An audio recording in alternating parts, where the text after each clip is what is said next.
காதல் கடிதம் கொடுத்து விடுறாங்கல்ல, ஒரு நண்பன் இன்னொரு நண்பன் மூலமா ஒரு காதல் கடிதம் கொடுத்து விட்டானாலே அவுட்டுன்னு அர்த்தம்.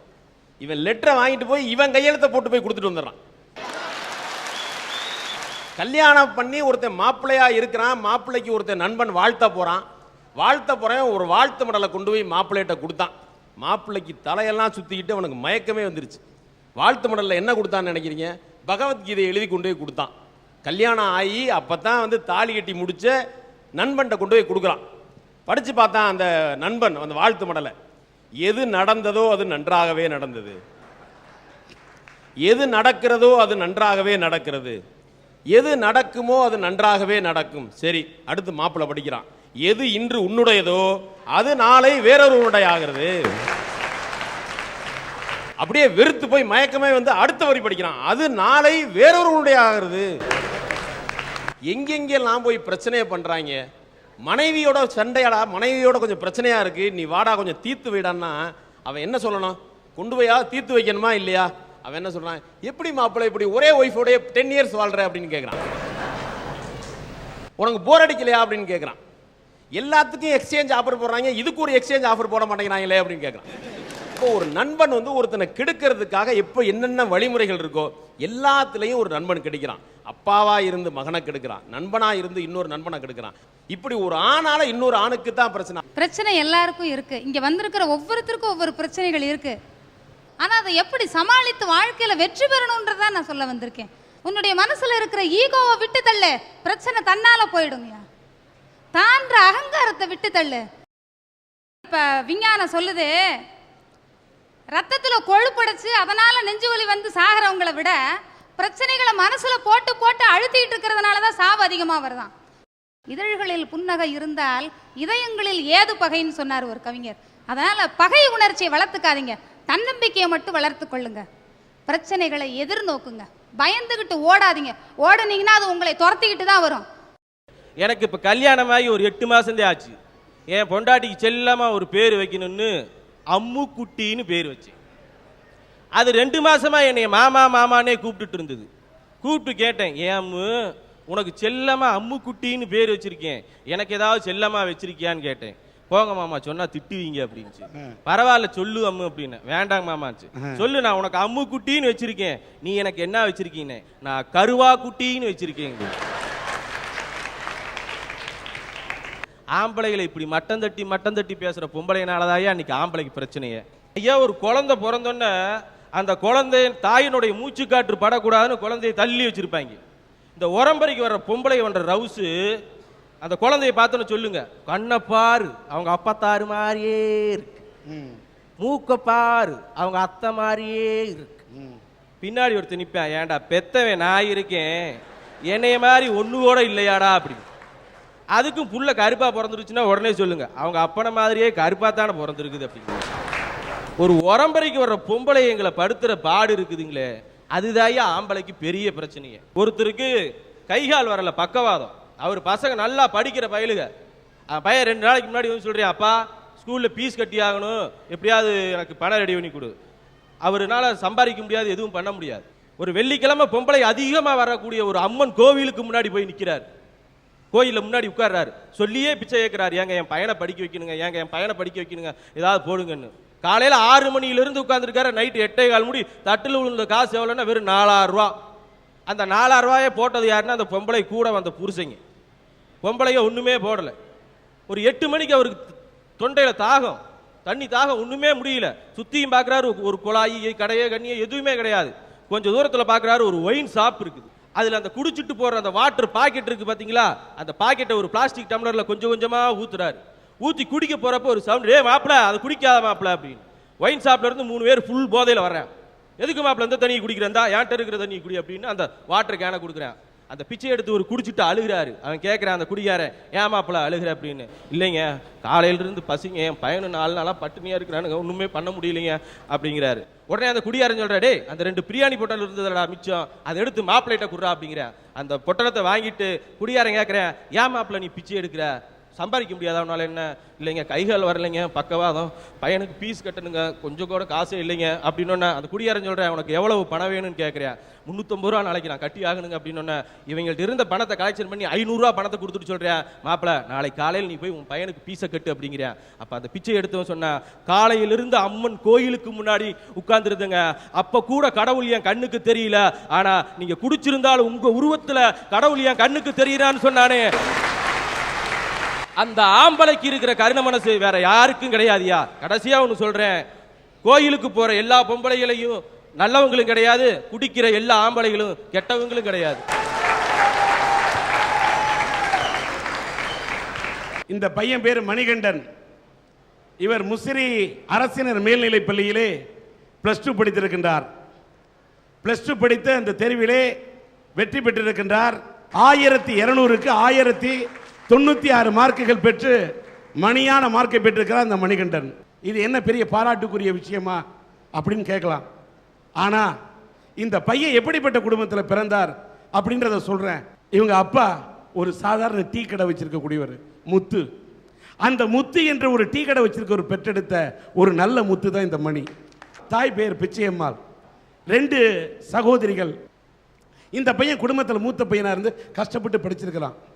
ஒவ்வொரு நாள் இந்த பையன் +2 தேர்வுக்கு படிக்கும்போது அவங்க அம்மா அந்த கருப்புட்டி டீயை போட்டு தான் புள்ள ராசாணி படித்து நல்லா வரணும்னு ஒவ்வொரு நாள் டீ போட்டு கொடுத்துருப்பாங்க. கொடுத்து இவரை படிக்க வச்சுட்டு இருந்திருக்காங்க. ஆனால் விதி விளையாடுது, அந்த அம்மாவுக்கு உடம்பு சரியில்லை, படுத்த படுக்க அந்த தாய் ஆயிட்டாங்க. இப்படியே இருக்கும்போது ஒரு நாள் காலையில் பரீட்சைக்காக படிச்சுக்கிட்டு எக்ஸாம் நடக்குது. அம்மாவை காலையில் போய் எழுப்பியிருக்கிறான்.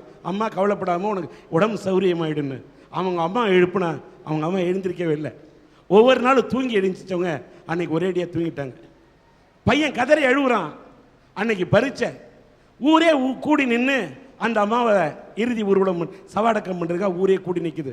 ஆனால் இந்த பையன் அந்த மனநிலையிலையும் ஒவ்வொரு நாளும் தான் அம்மாவை பார்த்து, அம்மா நான் போயிட்டு வரேன், பரீட்சைக்கு போயிட்டு வரேன், பரீட்சை எழுதி போயிட்டு வரேன்னு சொல்கிற மாதிரி அந்த அம்மா இறந்து சவமாக இருக்காங்க. அப்பையும் போய் இந்த பையன் அந்த அம்மாட்ட போய், அம்மா நான் பரீட்சை எழுதிட்டு போயிட்டு வரேன் சொல்லிட்டுன்னு பரீட்சை எழுதிட்டு வரான். அன்னைக்கு அவன் எழுதின பரீட்சை தான் கம்ப்யூட்டர் சயின்ஸ். அதில் அவன் வாங்கின மார்க் எவ்வளோ தெரியுமா? 200க்கு 187 மார்க் வாங்கியிருக்கான். அது மட்டும் இல்லை, அதுக்கு பிறகு பள்ளிக்கூடத்தில் பரீட்சை எழுதி திரும்பிட்டு வந்து மொட்டை அடித்து தன்னுடைய தாய்க்கு எல்லா ஈமச்சடங்கு காரியங்கள் மட்டும் ஒவ்வொரு நாளும் பரீட்சை எழுதியிருக்கிறான். தன் தாய் படுத்து தூங்கினா அதே இடத்துல தானும் படுத்து தூங்கிட்டு தன் தாயின் நினைவோடையே போய் பரீட்சை எழுதி இந்த தேர்வில் வெற்றி பெற்று ஏன் அந்த வட்டாரத்திலே 3வது மாணவனாக, அந்த அரசு மேல்நிலைப் பள்ளியிலேயே முதல் மாணவனாக தன் தாயின் கனவை நிறைவேற்ற வேண்டும் என்று மணியாக படித்த இந்த மணிகண்டனை பாராட்ட வேண்டும். இவருடைய மேல் படிப்புக்கு உதவ வேண்டும் என்று சன் டிவியின் அரட்டை அரங்கம் நினைத்த காரணத்தால் தான் சன் டிவியின் அரட்டை அரங்கத்தின் சார்பில் மயில்சாமி அவர்கள் மனமு வந்து தன் கரத்தால் அவருக்கு 5000 ரூபாயை மணிகண்டனுடைய இந்த படிப்பு செலவுக்காக வாரி வழங்குகிறார். ஐயா, நான் ஒரு சாதாரண விவசாய ஏழை குடும்பத்தில் தான் பிறந்தேன். எங்க அம்மா அப்பா 2 பேருமே படிக்காதவங்க. அம்மா சொன்னாங்க, நம்ம தான் படிக்கல, நம்ம பிள்ளைய படிக்க வைக்கணும், நாளைக்கு போற இடத்துல நம்ம பிள்ளை நல்ல முறையில பொழைக்கணும்னு முடிவு பண்ணி என்னை படிக்க வச்சாங்க.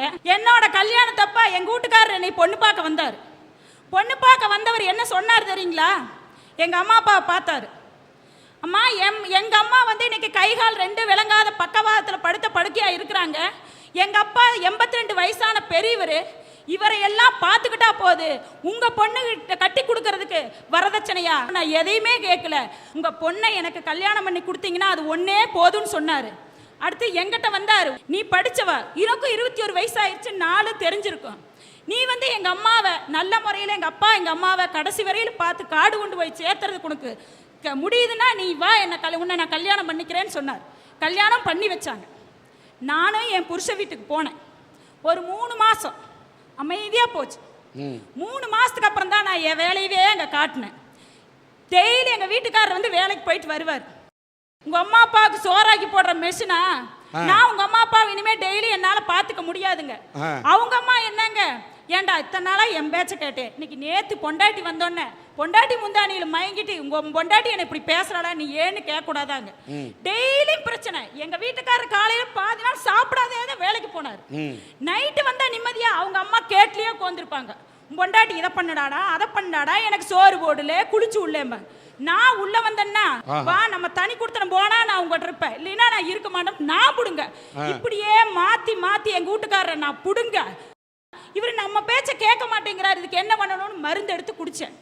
அப்பவாவது நம்ம வழிக்கு வருவாரான்னு பார்க்கலான்ட்டு மருந்து எடுத்து குடிச்சு என்னை பார்த்துட்டாங்க. கொண்டு இந்த ராமசாமி ஆஸ்பத்திரியில சேர்த்துனாங்க.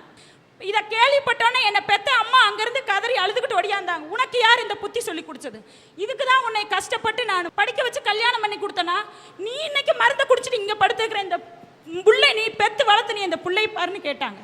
ஒரு படித்த பொண்ணு இந்த மாதிரி ஒரு கேவலமான காரியத்தை நீ செஞ்சிருக்கிறிய, உன்னை பார்த்து நாங்கள் பரிதாபமாக சொல்லவே மாட்டோம், உனக்கு திமிருன்னு எல்லாருமே திட்டினாங்க. சரி, என் புருஷன் பார்த்தாரு, நேராக எங்கள் அம்மாட்ட போனார். உங்கள் பொண்ணை கட்டும்போது நான் ஏதாவது வரதட்சணை கேட்டனா, சீர் செனத்து ஏதாவது கேட்டனா? நான் எதுவுமே கேட்கல தானே, எங்கள் அம்மா அப்பாவை பார்த்துக்கணும்னு சொல்லி தானே நான் உங்கள் பொண்ணை கல்யாணம் பண்ணிட்டு போனேன். இன்னைக்கு உங்கள் பொண்ணு வந்து எனக்கு ஒரு கெட்ட பேரை கொடுத்துட்டா, இவன் என்ன பண்ணானா மருந்தை குடிச்சிட்டான்னு சொல்கிற அளவுக்கு ஒரு கெட்ட பேரை கொடுத்துட்டா. கொஞ்ச நாள் கொண்டு நீங்கள் என் பொண்டாட்டி முள்ளையும் உங்கள் ஊரில் வச்சிருங்க, நான் எங்கள் அம்மா அப்பாவை ஆள் வச்சு பார்த்துக்கிறேன்னு சொன்னார். அப்போ எங்கள் அம்மா சொன்னாங்க, அவர் உன்னை என்ன கொடுமைப்படுத்துறாரு, நீ அவங்க அம்மா அப்பாவை என்ன மாதிரி நீ நினை, அவர் உனக்கு ஏதாவது மற்றவங்க மாதிரி குடிச்சிட்டு வந்து அடிக்கிறாரா, ஏன் உங்கள் அப்பா பண்ணி குடிச்சிட்டு வந்து என்னை பிரச்சனை பண்ணுறாரு, அது மாதிரி ஏதாவது பண்ணுறாரா, உனக்கு சாப்பாட்டில் குறை வச்சாரா, துணிமணியில் குறை வச்சாரா, எதில் உனக்கு சந்தேகப்படுறாரா குறை வச்சாரு. பொம்பளையா பிறந்தா எல்லாத்தையும் அனுசரிச்சு போனா தான் அவ பொம்பளை. அதனாலதான் ஒரு இடத்துல இருந்து இன்னொரு இடத்துக்கு பொம்பளைங்கனால எல்லாத்தையும் சமாளிக்க முடியும்னு கட்டி கொடுக்குறோன்னு சொல்லி எனக்கு சொன்னாங்க. நான் ஆஸ்பத்திரியில் படுத்துக்கிட்டு யோசிச்சேன், சரி நம்ம தான் கொஞ்ச நாளைக்கு அனுசரிச்சு போய் பார்ப்போம், நம்ம வாழ்க்கை நம்ம குடும்பம்னு முடிவு பண்ணி திருப்பி என் புருஷன் வீட்டுக்கு போனேன். போய் அனுசரிச்சு போனேன். அதுக்கப்புறம் என் பையன் பிறந்தான். இன்னைக்கு அளவான குடும்பமா வளமான வாழ்வா நான் வாழ்றேன். அதனால பொம்பளைங்க நம்ம திருந்தனையா. ஒரு ஆணுக்கு வாக்கப்பட்டு அல்லல் பட்டு அவதிப்பட்டு வருத்தப்பட்டு வேதனைப்பட்டு துன்பப்பட்டு இத்தனையும் பட்டு பட்டு பட்டு ஒரு பட்ட மரமா நிக்கிற பெண் தாங்க என்னோட அம்மா. பாட புத்தகத்தை கொடுத்து பள்ளிக்கூடத்துக்கு போமான்னு அனுப்ப வேண்டிய வயசுல எங்க அம்மாவுக்கு பட்டு சேலைய கட்டி மன மேடையில உட்கார வச்சாங்க சார். எங்க அம்மாவும் தாலி கட்டிக்கிட்டு புதுமண பெண்ணா புகுந்த வீட்டுக்கு சந்தோஷமா போறாங்க. போய் அடுத்த நாள் தான் எங்க அம்மாவுக்கு தெரிஞ்சது, ஊர்ல இருக்க ஒட்டு மொத்த கெட்ட பழக்கத்தையும் ஒன்னா குத்தைக்கு எடுத்தவர் எங்க அப்பான்னு. நான் பிறக்கிறதுக்கு வேணா எங்க அப்பா காரணமா இருக்கலாங்க, இல்லைன்னு சொல்ல. ஆனா நான் படிச்சதுக்கு ஒரே ஒரு காரணம்னா அது எங்க அம்மா தாங்க சார். எங்க அம்மாவும் என் தங்கச்சியும் வேலைக்கு போய் கஷ்டப்பட்டு என்னை ஃபர்ஸ்ட் இயர் படிக்க வச்சாங்க. எங்க அப்பா ஒன்றும் பண்ணவே இல்லை. ஆனா இந்த ஃபர்ஸ்ட் இயர் படிக்கிறப்ப ஒரு நாளைக்கு 1000 தடவையாவது சொல்லிடுவார், என்ன தெரியுங்களா, படிக்க கூடாது படிக்க கூடாது படிக்க கூடாது படிக்க கூடாது.